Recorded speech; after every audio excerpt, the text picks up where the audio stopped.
Shalom Bapak-Bapak, Ibu-Ibu, Saudara-saudara yang kekasih sekalian. Kita berkumpul pada hari ini, kita mau datang memuji dan menyembah Tuhan. Sebelum kita mulai ibadah kita, mari kita siapkan hati, kita tundukkan kepala, kita berdoa. Kami bersyukur Tuhan untuk hari ini, kami mau datang menyembah dan memuliakan nama-Mu. Berkati kebaktian kami dari awal pertengahan sampai penghabisan. Biar hanya nama Tuhan yang ditinggikan, di dalam nama Tuhan Yesus kami berdoa. Amin. Amin. Ya.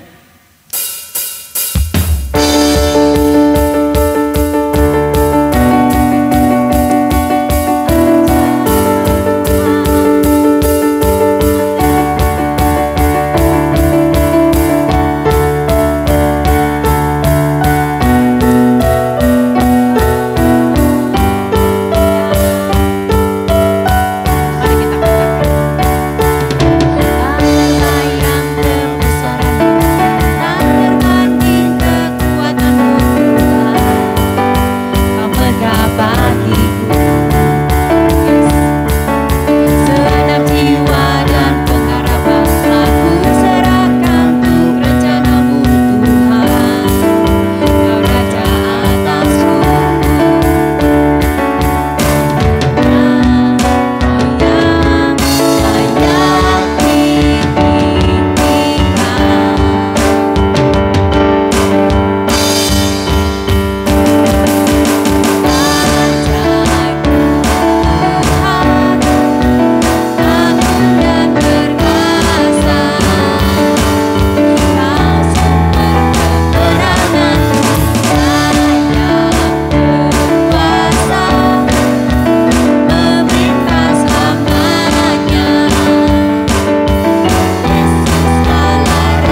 Raja mulia.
Kau Allah yang hebat. Bapakku datang menyembahmu di sini, ku percaya kau ada bagiku, ada bagiku.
Terima kasih Tuhan. Haleluya. Shalom, selamat hari Minggu Bapak Ibu Saudara yang kekasih di dalam Tuhan. Kiranya damai sejahtera Tuhan Yesus Kristus tetap menyertai kita semua sepanjang hari ini. Bapak Ibu Saudara, sebelum kita mendengarkan firman Tuhan pada pagi siang hari ini, mari kita satukan hati, kita berdoa. Bapa yang baik, Tuhan yang kami kenal di dalam nama Yesus Kristus, kami sungguh-sungguh bersyukur Tuhan pada hari ini, oleh karena anugerah-Mu, kami bisa berkumpul di tempat kami masing-masing untuk mendengarkan firman Tuhan. Urapi setiap kami Tuhan, biarlah hati kami menjadi tanah yang subur Tuhan, yang siap ditanami oleh firman Tuhan, dan biarlah firman-Mu ini berbuah dengan lebat dalam kehidupan kami, sehingga hidup kami Tuhan bisa menjadi berkat untuk kemuliaan bagi nama Tuhan. Bapa, urapi hamba yang menyampaikan firman-Mu pada pagi siang hari ini, sehingga kuasa-Mu Tuhan menyertai pemberitaan firman Tuhan pada hari ini. Terima kasih Bapa. Ini doa kami di dalam nama Yesus Kristus, Tuhan dan Juru Selamat pribadi kami. Haleluya. Amin. Jemaat yang dikasihi Tuhan, selama bulan Agustus ini, tema kita di gereja adalah merdeka atau freedom. Dan khusus pada hari Minggu ini, kita akan belajar firman Tuhan dengan tema financial freedom atau kemerdekaan secara finansial. Kita merdeka atas uang. Merdeka artinya kita bebas. Merdeka artinya kita tidak dijajah. Kita tidak diperbudak oleh uang. Kita tidak terbelenggu oleh uang. Dan kita tidak terikat oleh uang. Nah, kenapa ini perlu kita pelajari Bapak Ibu? Karena fakta berbicara, ada begitu banyak orang yang tidak merdeka secara finansial. Uang menjajah mereka, uang memperbudak mereka, uang menjadi tuan mereka. Sehingga jangan heran kalau banyak orang yang terlilit oleh hutang, sehingga seringkali debt collector harus datang mengejar-ngejar mereka untuk membayar hutang mereka. Atau ada juga orang yang tidak berhutang, bahkan uangnya sebetulnya banyak, tetapi mereka tidak pernah merasa puas, sehingga mereka selalu memburu uang dengan segala cara. Orang-orang seperti ini biasanya semua waktunya dicurahkan untuk mencari uang, sehingga seringkali mereka lupa kepada istrinya, lupa memberikan waktu untuk anaknya, lupa memberikan waktu untuk keluarga. Bahkan ada juga yang lupa untuk beribadah kepada Tuhan. Sangat menyedihkan Bapak Ibu Saudara. Bahkan orang-orang seperti ini bila perlu, mereka mau merampas hak orang lain untuk memperoleh uang. Mereka bisa berbuat curang, atau sering juga mereka melakukan korupsi. Maka tidak heran kalau di Indonesia ini banyak sekali orang yang ditangkap oleh KPK. Nah Bapak Ibu, agar kita bisa merdeka secara keuangan, maka kita perlu melihat apa kata firman Tuhan tentang kemerdekaan. Bapak Ibu Saudara, untuk itu saya akan bacakan firman Tuhan yang diambil dari Yohanes 8 ayat 31 sampai 32. Di sana dituliskan bahwa maka katanya kepada orang-orang yang Yahudi yang percaya kepadanya, jikalau kamu tetap dalam firman-Ku, kamu benar-benar adalah murid-Ku. Ayat 32. Dan kamu akan mengetahui kebenaran, dan kebenaran itu akan memerdekakan kamu. Jadi jelas melalui surat Yohanes ini dikatakan bahwa kemerdekaan hanya kita dapatkan melalui kebenaran firman Tuhan. Kemerdekaan sejati hanya kita dapatkan di dalam Tuhan. Dan kalau kita bicara sesuai tema kita pada hari ini, merdeka secara keuangan, maka kita perlu menggali secara khusus ayat-ayat firman Tuhan yang bicara tentang uang dan kekayaan. Bapak Ibu, kalau kita telusuri Alkitab kita, ada 2350 ayat di dalam Alkitab kita yang bicara tentang uang dan kekayaan. Artinya apa? Ini perlu kita gali. Ini perlu kita pelajari sehingga kita punya sudut pandang yang benar. Bagaimana sebetulnya kita harus mengelola uang. Karena kalau kita mendapatkan sudut pandang yang benar bagaimana kita harus mengelola uang, maka uang tidak akan menjadi Tuhan dalam hidup kita. Tetapi uang akan menjadi hamba di dalam kehidupan kita. Amin Bapak Ibu Saudara. Nah, untuk itu mari kita fokuskan perhatian kita. Bila perlu Bapak Ibu bisa mencatat di rumah ayat-ayat yang penting sehingga kita benar-benar mendapatkan kebenaran firman Tuhan agar kita merdeka secara keuangan. Baik, kita akan belajar pertama kali dari firman Tuhan tentang keuangan ini di dalam Ulangan 15 ayat 4 sampai 5. Ulangan 15 ayat 4 sampai 5. Di sana dikatakan bahwa maka tidak akan ada orang miskin di antaramu, sebab sungguh Tuhan akan memberkati engkau di negeri yang diberikan Tuhan Allahmu kepadamu untuk menjadi milik pusaka. Asal saja engkau mendengarkan baik-baik suara Tuhan Allahmu dan melakukan dengan setia segenap perintah yang kusampaikan kepadamu pada hari ini. Jadi berdasarkan firman Tuhan ini sangat-sangat jelas dikatakan tidak akan ada orang miskin di antara kita manakala kita benar-benar mau mendengarkan suara Tuhan dan setia melakukan segenap perintah Tuhan tersebut. Kenapa? Karena kita tahu Tuhan adalah sumber dari segala sesuatu. Kita tahu bahwa Tuhan adalah sumber berkah. Karena itu, Bapak Ibu Saudara, sekarang kita benar-benar mau menggali firman Tuhan ini. Apa yang harus kita lakukan sesuai dengan prinsip firman Tuhan agar kita benar-benar merdeka secara finansial, agar kita benar-benar tidak dikuasai uang, tetapi kita menguasai uang. Kita memperoleh uang, tetapi uang itu tidak menjadi tuan atas hidup kita. Nah, Bapak Ibu, saya pelajari di dalam firman Tuhan di dalam Alkitab, agar kita bisa merdeka secara keuangan. Maka poin pertama yang harus kita perhatikan adalah bahwa kita harus bekerja. Kenapa? Karena dengan bekerja tentu kita memperoleh imbalan. Dengan bekerja kita memperoleh penghasilan. Dengan bekerja kita memperoleh gaji.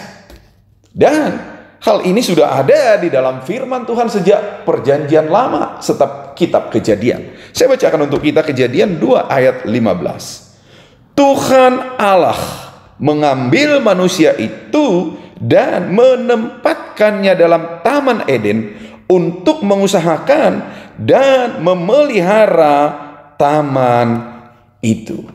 Bapak Ibu, jadi sejak perjanjian lama Tuhan jelas menyatakan bahwa manusia itu harus bekerja. Manusia pertama ditempatkan di Taman Eden untuk mengusahakan dan memelihara taman itu. Bapak Ibu, kita semua tahu bahwa manusia diciptakan segambar dengan Allah. Manusia punya otoritas untuk mengelola ciptaan Tuhan yang lain, yang ada di darat, di laut, dan di udara. Tuhan telah memperlengkapi kita dengan talenta. Tuhan telah memperlengkapi kita dengan potensi. Untuk apa? Untuk mengelola ciptaan Tuhan yang lain tersebut. Dan pada saat kita melakukan tugas kita, pada saat kita melakukan tanggung jawab kita, maka kita akan memperoleh hasil dari apa yang kita kerjakan tersebut. Jadi Bapak Ibu, jangan lalai menggunakan talenta dan potensi yang telah diberikan Tuhan kepada kita. Dengan cara apa? Dengan cara bekerja. Bekerja. Kalau kita tidak mau bekerja, artinya kita sudah melalaikan, melanggar perintah Tuhan. Kalau kita tidak mau bekerja, artinya kita sudah tidak menghargai perintah Tuhan. Bahkan dikatakan adalah dosa manakala kita tidak mau menggunakan talenta yang telah Tuhan berikan kepada kita dengan bekerja. Bapak Ibu, mari kita renungkan ini. Jangan sampai kita menyia-nyiakan talenta, potensi, waktu yang diberikan untuk kita sepanjang kita hidup. Kita harus bekerja, kita harus produktif sesuai dengan rancangan Tuhan di dalam kehidupan kita. Bapak Ibu, ini sesuatu yang penting. Bahkan Rasul Paulus menuliskan di kitab 2 Tesalonika 3 ayat 10. Di sana dikatakan, sebab juga waktu kami berada di antara kamu, kami memberi peringatan ini kepada kamu. Jika seorang tidak mau bekerja, janganlah ia makan. Wow, keras sekali Rasul Paulus berkata di sini, orang yang tidak bekerja, yang tidak mau bekerja, jangan dikasih makan. Artinya apa? Bekerja itu sesuatu yang sangat penting bagi setiap kita. Makanya tadi poin pertama, agar kita bisa merdeka secara keuangan, maka kita harus bekerja. Amin Bapak Ibu Saudara. Mari kita pastikan kita mau menggunakan talenta kita, mengasah talenta kita, sehingga apa? Kita bisa gunakan produktif, bekerja, menghasilkan penghasilan bagi kita. Nah, poin yang kedua Bapak Ibu Saudara, kalau kita mau merdeka secara keuangan, kita bukan sekedar bekerja, tapi kita harus mau bekerja keras dan cerdas. Artinya bekerja dengan penuh hikmat. Tertulis di Amsal 10 ayat 4. Tangan yang lamban membuat miskin, tetapi tangan orang rajin menjadikan kaya. Di sini jelas antara orang yang lamban, yang malas, dengan yang rajin. Orang yang rajin akan kaya. Kenapa? Karena dengan kerajinannya, tenaga dia dimanfaatkan secara efektif dan efisien. Sehingga apa? Dia memberi hasil yang lebih banyak dibandingkan orang yang malas. Tetapi Bapak Ibu Saudara, luar biasa firman Tuhan. Firman Tuhan mengajarkan di ayat yang lain bahwa kita tidak hanya sekedar rajin, tapi kita juga perlu terampil. Kita juga perlu penuh hikmat. Itu yang tertulis di Pengkhotbah 10 ayat 10. Saya bacakan untuk kita. Jika besi menjadi tumpul dan tidak diasah, maka orang harus memperbesar tenaga. Tetapi yang terpenting untuk berhasil adalah hikmat. Ayat yang luar biasa. Yang pertama tadi, kita harus bekerja dengan rajin. Artinya tidak membuang-buang waktu. Tetapi selanjutnya di Pengkhotbah 10 ayat 10 dikatakan bahwa kita pun perlu berhikmat. Contoh yang luar biasa dikatakan di sini. Jika besi menjadi tumpul dan tidak diasah, maka orang harus memperbesar tenaga. Ambil contoh, Bapak Ibu Saudara. Kalau kita mau memotong sebuah pohon, sebatang pohon dengan kapak. Kalau kapaknya itu tumpul, tidak diasah, mungkin 12 jam habis waktu kita untuk memotong sebatang pohon. Artinya apa? Tidak efisien. Tetapi kalau kita berhikmat, kita tahu bahwa kapak kita itu sudah tumpul, maka kita asah dulu kapak itu. Pada saat kita gunakan memotong pohon, mungkin hanya dengan 6 jam, kita sudah berhasil memotong pohon tersebut. Nah, ini yang dikatakan bahwa kita tidak hanya sekedar bekerja, tapi kita perlu bekerja keras, rajin, dan cerdas, penuh hikmat. Hal yang sama terjadi pada Yusuf. Kita tahu ketika Yusuf ada di penjara, Fir'aun waktu itu bermimpi. Dan ditanya, siapa yang bisa mengartikan mimpi itu? Yusuf dipanggil dari penjara. Dia katakan, arti mimpi dari raja itu sederhana. Akan ada 7 tahun kelimpahan.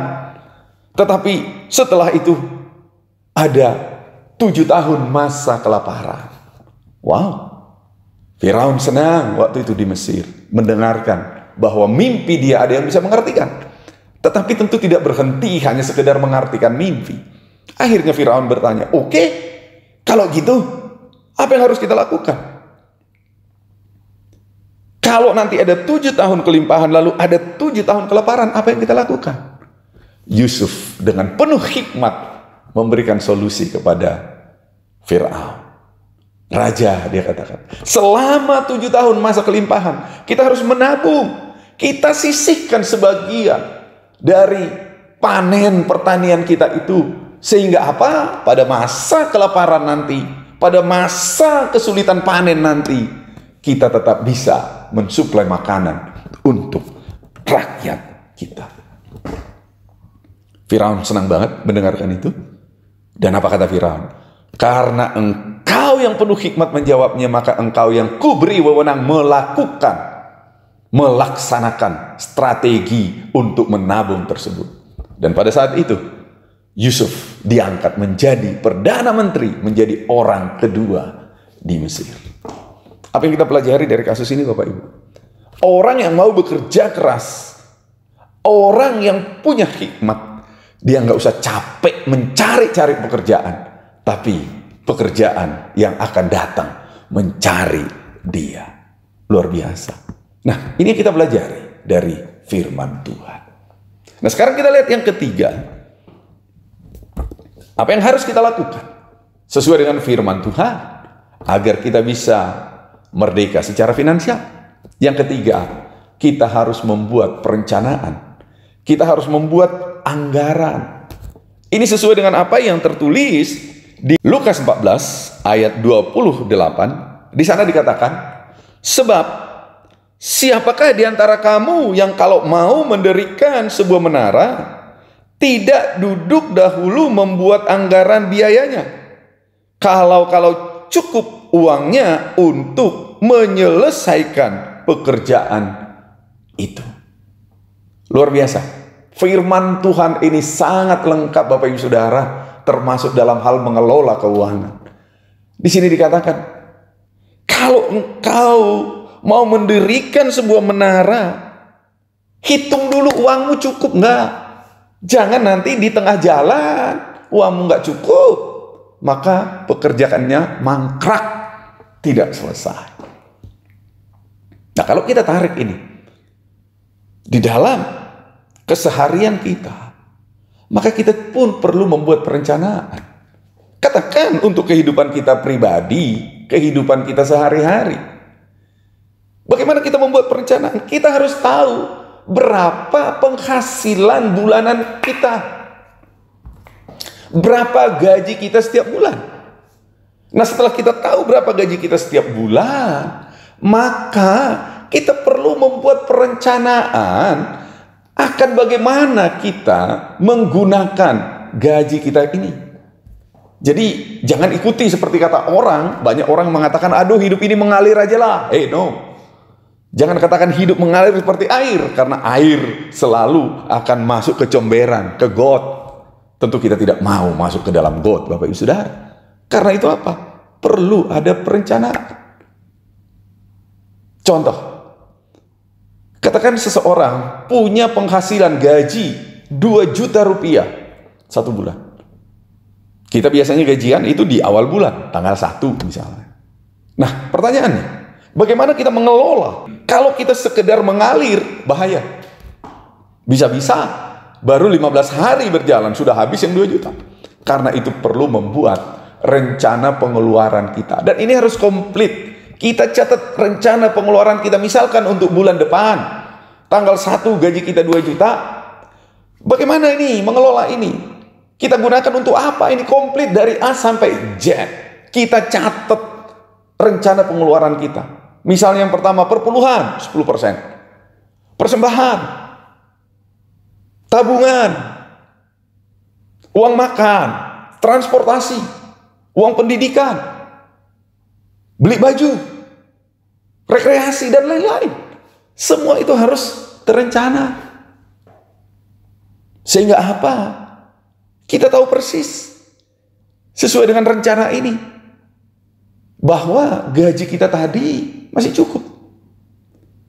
Yang anehnya Bapak Ibu Saudara, jangan-jangan pada saat menyusun perencanaan saja, pengeluarannya udah lebih dari 2 juta. Wow, bahaya. Nah, kalau perencanaannya saja sudah lebih dari 2 juta, maka perencanaan tersebut harus dikoreksi. Kenapa? Kita tetap harus berusaha mengelola dana kita, gaji kita, sehingga ada sisa untuk bisa kita tabung. Harus. Jangan biasakan besar pasak daripada tiang. Jangan. Gajinya 2 juta, pengeluarannya 2,5 juta. Itu namanya kita tidak merdeka secara keuangan. Tetapi, manakala bisa kita kelola uang kita, gaji kita 2 juta, kita atur sedemikian rupa pengeluaran kita cukup 1.750.000, maka setiap bulan kita bisa menabung 250.000 rupiah. Nah, ini penting. Ini penting. Ini kita kumpulkan tahun demi tahun hasil tabungan kita itu, maka ini bisa menjadi investasi. Bisa menjadi investasi. Investasi itu adalah simpanan kita, dana kita yang nanti bisa menghasilkan lagi. Artinya apa? Kalau tabungan kita udah ngumpul, jangan simpan di bawah bantal. Wah, itu berisiko bisa hilang dan tidak menghasilkan apa-apa. Tapi coba kalau tabungan kita itu kita kumpulkan, kita depositokan. Bapak Ibu, kita tentu tahu, deposito itu ada bunganya. Jadi memberi hasil kembali kepada kita. Kalau tabungannya udah lebih gede, mungkin bisa ikut reksadana. Kalau tabungannya sudah semakin besar, mungkin bisa beli properti, beli rumah, tetapi disewakan rumah itu sehingga menghasilkan. Bapak Ibu, berinvestasi dalam rumah itu sangat menguntungkan. Selain harga jual rumahnya makin tahun makin tinggi, kalau setiap tahun disewakan, luar biasa. Sehingga bisa memberi passive income kepada kita. Ini perlu Bapak Ibu Saudara kita renungkan. Ingat, kita tidak selalu muda. Umur kita bertambah terus. Di masa tua kita nanti tentu kita tidak bisa seproduktif masa muda kita. Di masa tua kita nanti, tenaga kita tidak lagi sebesar masa muda kita. Karena itu perlu membuat perencanaan sampai jauh ke depan, sampai ke masa tua kita. Bapak Ibu, kalau kita sudah berinvestasi seperti itu di masa tua kita, maka di masa tua kita tidak perlu lagi harus kerja keras seperti masa muda kita. Kenapa? Karena tenaga kita pun tidak seperti masa muda. Atau di masa tua kita sudah punya anak, punya cucu. Sehingga apa? Kita bisa menikmati kebersamaan waktu dengan anak cucu kita. Nah, itu pentingnya kita membuat perencanaan mengelola uang kita. Nah, memang agar kita bisa menabung untuk nanti bisa berinvestasi, maka kita perlu kontrol diri kita. Jangan menghambur-hamburkan dana. Kita perlu mencukupkan diri kita dengan yang ada. Kita perlu mencukupkan diri kita dengan gaji kita. Bapak Ibu, ini yang tertulis di dalam firman Tuhan. Luar biasa firman Tuhan. sangat detail, komplit, mengajari kita bagaimana kita mengelola uang kita. Di Ibrani 13 ayat 5, di sana dituliskan, janganlah kamu menjadi hamba uang, dan cukupkanlah dirimu dengan apa yang ada padamu. Karena Allah telah berfirman, aku sekali-kali tidak akan membiarkan engkau, dan aku sekali-kali tidak akan meninggalkan engkau. Bapak Ibu, luar biasa sekali firman Tuhan ini mengajarkan kita untuk apa? Jangan menjadi hamba uang. Jangan tergila-gila untuk membeli segala sesuatu. Cukupkan dirimu dengan apa yang ada padamu. Dan ini dipertegas lagi di Lukas 3 ayat 14b. Saya bacakan.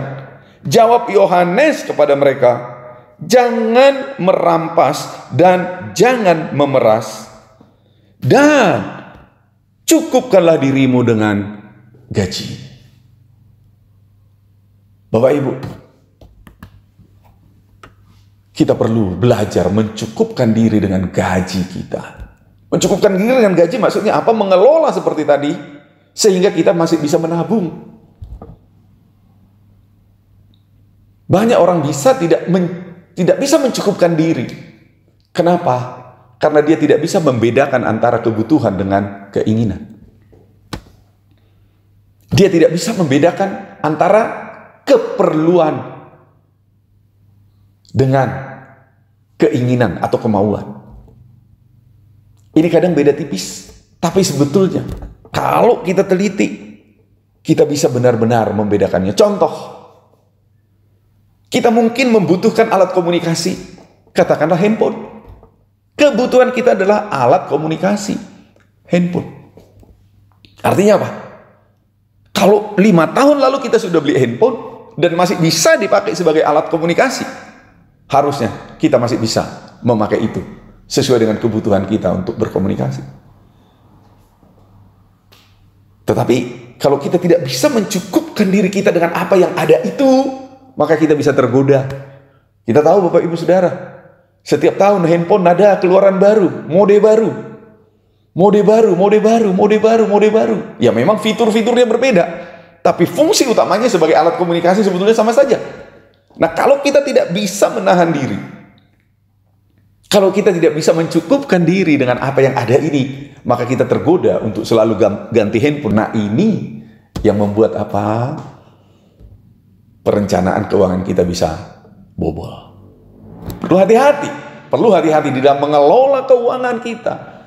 Apalagi di zaman sekarang, kita punya kredit card. Kadang kita tidak sadar bahwa kredit card itu harus dibayar.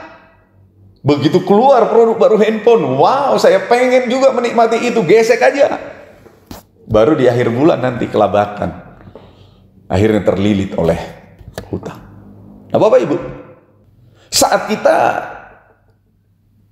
bisa berkata cukup, kelebihan dana kita bisa kita tabung. Saat kita bisa berkata cukup, bahkan kelebihan dana kita bisa kita berikan kepada orang lain untuk berbagi kepada mereka, untuk memberkati mereka. Luar biasa. Pada saat kita mulai belajar berani mengatakan cukup, sehingga kita tidak terbawa arus, tidak tergoda dengan godaan-godaan yang ada di luar sana, dengan iklan-iklan yang mau membawa kita selalu membeli yang baru. Bapak Ibu, bukan berarti kita tidak bisa menikmati hidup kita. Oh bisa, tetapi tidak berlebihan. Menikmati hidup itu wajar. Itu tertulis di 2 Timotius 2 ayat 6. Saya bacakan untuk kita semua. Seorang petani yang bekerja keras haruslah yang pertama menikmati hasil usahanya. Firman Tuhan tidak melarang kita menikmati hasil kerja keras kita, tetapi terkontrol. Itu yang dipertegas di Amsal 28 ayat 19. Di sana dikatakan, siapa mengerjakan tanahnya akan kenyang dengan makanan, tetapi siapa mengejar barang yang sia-sia akan kenyang dengan kemiskinan. Luar biasa. Kalau kita lihat paduan kedua ayat ini, bahwa pada saat kita bekerja keras, maka kita kok yang pertama kali menikmati hasil usaha kita. Tetapi berhikmat bagaimana kita menikmati kerja keras kita itu. Makanya di Amsal 28 ayat 19 tadi dikatakan, tetapi siapa mengejar barang yang sia-sia akan kenyang dengan kemiskinan. Artinya apa? Kalau kita menghabiskan penghasilan kita untuk barang-barang konsumtif, itu akan membuat kita miskin. Kenapa? Nilainya akan berkurang. Berbeda dengan investasi. Kalau investasi tadi, nilainya akan bertambah. Karena itu kembali, mari kita belajar mengontrol diri kita, mencukupkan diri kita dengan apa yang ada. Nah Bapak Ibu, poin terakhir yang kita pelajari agar kita bisa merdeka secara keuangan adalah memberi atau menabur. Memberi atau menabur. Saya bacakan Lukas 6 ayat 38. Di sana tertulis, berilah dan kamu akan diberi. Suatu takaran yang baik, yang dipadatkan, yang digoncang dan yang tumpah keluar akan dicurahkan ke dalam ribaanmu, sebab ukuran yang kamu pakai untuk mengukur akan diukurkan kepadamu. Luar biasa Bapak Ibu. Di sini kita diajar untuk memberi. Kenapa? Karena pada saat kita mau memberi, pada saat kita mau menabur, itu tidak akan pernah sia-sia. Takaran yang kita lakukan untuk memberi akan diukurkan balik kepada kita. Artinya apa? Nggak usah sungkan untuk bermurah hati, memberkati orang-orang lain. Nggak usah sungkan bermurah hati untuk memberi ke gereja. Bapak Ibu, ada beberapa macam pemberian yang bisa kita lakukan. Yang pertama, perpuluhan. Ini dibutuhkan untuk persediaan di gereja. Yang kedua, persembahan. Persembahan kita juga bisa berikan ke gereja. Dan yang ketiga, memberkati orang-orang lain yang ada di sekitar kita. Ini semua merupakan investasi kita di surga. Tuhan menghargai itu semua. Dan ingat saudara, pada saat kita mau memberi, itu tidak akan membuat kita berkekurangan, tetapi sebaliknya. Pada saat kita murah hati memberi, itu menjadikan kita kaya. Hal ini tertulis di kitab Amsal. Amsal 11 ayat 24. Saya bacakan untuk kita. Ada yang menyebar harta tetapi bertambah kaya. Ada yang menghemat secara luar biasa, namun selalu berkekurangan. Jadi pada saat kita mau memberi, kita beri ke gereja, kita memberi kepada orang-orang yang membutuhkan di sekitar kita, kita tidak akan kekurangan, tetapi kita akan bertambah kaya. Itu firman Tuhan. Bapak Ibu, ini perlu kita perhatikan. Apalagi di masa-masa COVID seperti sekarang ini, kita tahu banyak orang yang membutuhkan bantuan kita. Banyak gereja yang sekarang juga sangat kekurangan uang, kekurangan dana untuk operasional gereja. Banyak rekan-rekan kita, saudara-saudara kita, orang-orang di sekitar kita yang sudah kehilangan pekerjaan, yang butuh penghasilan. Mari kita ketuk hati kita sesuai dengan firman Tuhan ini. Kita menabur, kita memberi untuk mereka. Karena pada saat kita memberi, Tuhan tidak akan tinggal diam. Karena pada saat kita memberi, kita sedang menabur. Pada saat kita memberi, kita sedang berinvestasi di surga. Bahkan saya pelajari firman Tuhan. Yang lebih dahsyatnya lagi, pada saat kita mau memberi, kebahagiaan itu menjadi milik kita. Ini yang tertulis di Kisah Para Rasul 20 ayat 35. Saya bacakan untuk kita semua. Dalam segala sesuatu telah kuberikan contoh kepada kamu, bahwa dengan bekerja demikian, kita harus membantu orang-orang yang lemah dan harus mengingat perkataan Tuhan Yesus, sebab Ia sendiri telah mengatakan, adalah lebih berbahagia memberi daripada menerima.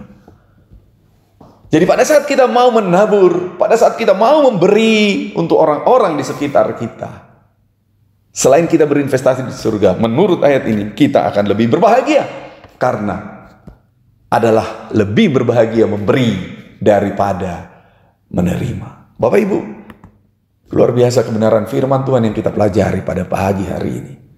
Jadi, kalau kita mau merdeka secara finansial,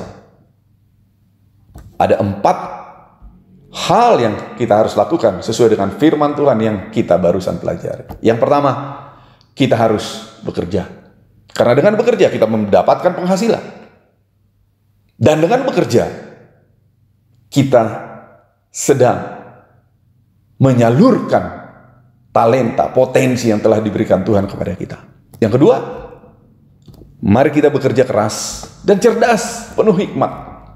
Jangan bekerja asal-asalan, jangan bekerja malas-malasan. Pada saat kita bekerja, lakukanlah itu seperti untuk Tuhan.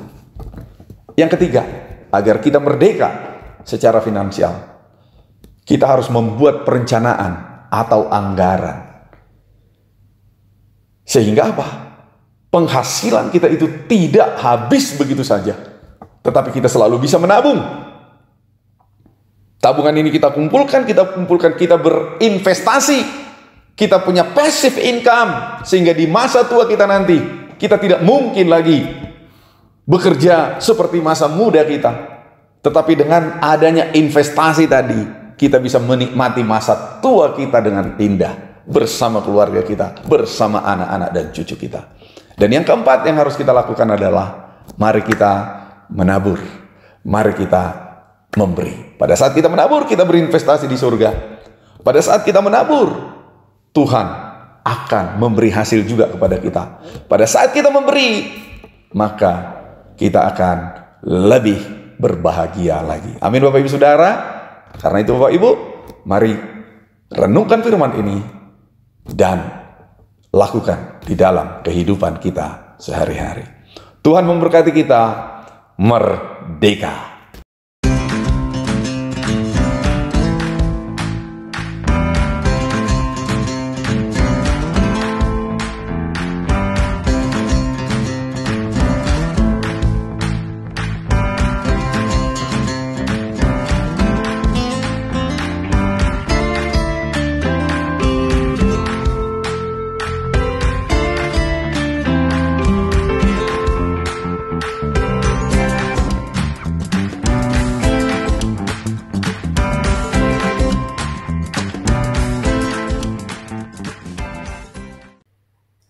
Jemaat yang dikasihi Tuhan, kita akan mengakhiri ibadah kita pada hari ini. Untuk itu, mari kita satukan hati, kita tundukkan kepala, kita berdoa. Bapa, terima kasih Tuhan, kami bersyukur karena kami bisa mendengarkan firman-Mu yang luar biasa pada hari ini ya Bapa. Tuhan, meteraikan setiap firman yang kami dengarkan ini Tuhan, sehingga firman-Mu ini benar-benar menjadi pelita di dalam kehidupan kami ya Bapa, yang menuntun kami Tuhan, sehingga kami semua benar-benar bisa merdeka secara keuangan di dalam Engkau ya Bapa. Terima kasih Tuhan untuk firman-Mu yang luar biasa ini ya Bapa. Berikan kami kekuatan ya Bapa untuk menjadi pelaku-pelaku firman-Mu Tuhan, sehingga hidup kami diubahkan di dalam Engkau ya Bapa. Tuhan, pada kesempatan ini kami juga berdoa untuk bangsa dan negara kami Indonesia Tuhan. Mari Tuhan, Kau berkati Tuhan bangsa dan negara ini Tuhan, sehingga ada pemulihan yang terjadi Tuhan, baik secara ekonomi maupun pemulihan yang terjadi Tuhan secara kesehatan. Kami bebas dari COVID yang melanda dunia ini ya Bapa. Kami percaya Tuhan, pada saat kami sungguh-sungguh berserah ke dalam tangan-Mu, Kau campur tangan ya Bapa, untuk memberikan kemenangan, untuk memberikan kemerdekaan kepada setiap kami ya Bapa. Tuhan, pada kesempatan ini hamba juga berdoa untuk setiap jemaat-jemaat New Life dimanapun mereka berada Tuhan. Mari Tuhan, Engkau yang tetap menyertai mereka ya Bapa. Damai sejahtera-Mu Tuhan tetap tercurah atas mereka. Apapun Tuhan yang menjadi kebutuhan mereka Bapa, Engkau yang menyediakan itu Tuhan bagi mereka. Apapun yang menjadi pergumulan mereka Tuhan, Engkau yang campur tangan, Engkau yang memberikan jawaban Tuhan kepada setiap mereka ya Bapa. Tuhan, terima kasih atas segala kebaikan-Mu untuk kami semua. Kalau sebentar kami akan mengakhiri ibadah ini ya Bapa, kami mau memohon berkat-berkat istimewa daripada Engkau Tuhan, sehingga dimanapun kami berada, kami bisa menjadi sumber berkat untuk kemuliaan bagi nama Tuhan. Baik jemaat, mari angkat kedua tanganmu, terimalah berkat-berkat istimewa dari Allah Bapa Tuhan kita. Allah memberkati engkau. Apapun yang kau lakukan berhasil dengan baik. Allah memberkati keluargamu. Ada damai sejahtera di tengah-tengah keluargamu. Allah memberkati kesehatanmu. Oleh kuasa darahnya yang kudus itu, engkau diluputkan dari segala sakit penyakit. Biarlah kasih Allah Bapa, anugerah dari Tuhan Yesus Kristus dengan persekutuannya dengan Roh Kudus menyertai engkau mulai hari ini sampai selama-lamanya, di dalam nama Allah Bapa, Putra dan Roh Kudus, yaitu di dalam nama Tuhan Yesus Kristus. Haleluya. Sama-sama kita serukan amin. Tuhan memberkati kita semua. Selamat hari Minggu.